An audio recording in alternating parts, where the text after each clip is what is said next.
တကယ်လို့မိုးရွာရင်ငါမလာတော့ဘူး如果下雨我不来了如果下雨我不来了တကယ်လို့သူသဘောမတူရင်ဘလို့လုပ်မလဲ假如他不同意那怎么办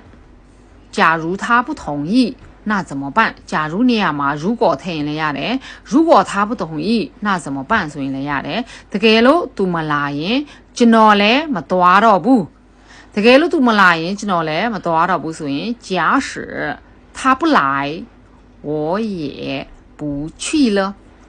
假使နေရာမှာ如果ထည့်ရင်လည်းရတယ်如果他不来我也不去了တကယ်လို့ဖေဖေမိသွားရင်တဲ့ခင်ဗျားတို့ကိုတတိပေးပါ假使爸爸忘了请你提醒他一下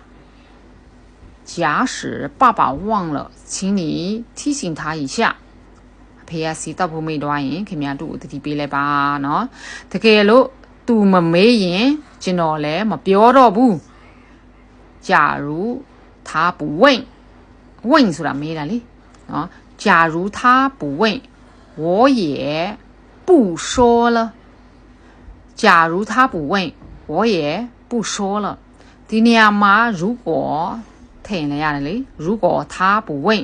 我也不说了တကယ်လို့သူကျွန်တော်ကိုမေ့လို့မရရင်လဲမတတ်နိုင်ဘူးတကယ်လို့သူကျွန်တော်ကိုမေ့လို့မရရင်လဲမတတ်နိုင်ဘူး假使他忘不了我ငါကိုမေ့လို့မရဘူးတဲ့忘不了我ဒီမှာ忘不了你ဆိုမင်းကိုမေ့လို့မရဘူးအဲ့လိုပြန်ဖြစ်တော့တယ်ဒီနေရာမှာလေနော်假使他忘不了我我也没办法假使他忘不了我我也没办法ဒီနေရာမှာ老师တို့မျိုးပြောပြမယ်နော်တခုပြောပြမယ်ဒီပုဆိုတဲ့ဒီစလုံးကဘယ်လိုမျိုးအသွင်ပြောင်းတယ်လဲဒီမှာကြည့်မယ်နော်ဒီမှာဝင့်ပူကသူကအသွင်ပြောင်းအတန်ပြောင်းတတ်တဲ့စလုံးပူနဲ့ရီးနဲ့ကအတန်ပြောင်းတတ်တယ်သူ့ရဲ့အနောက်ရဲ့ကောင်ရဲ့အတန်ကိုကြည့်ပြီးတော့သူကနှစ်တန်လေးတန်အဲ့လိုမျိုးပြောင်းတတ်တယ်ဒီမှာအနောက်ကကောင်က4ဖြစ်နေတယ်ဆိုရင်သူက2ဖြစ်မှာအဲ့မှာဝင့်ဆိုရင်ပူဝင့်အဲ့လိုဖတ်ရတယ်ပူဝင့်လို့သွားမှာဖတ်ဘူးပူဝင့်လို့ဖတ်မယ်အနောက်ကကောင်က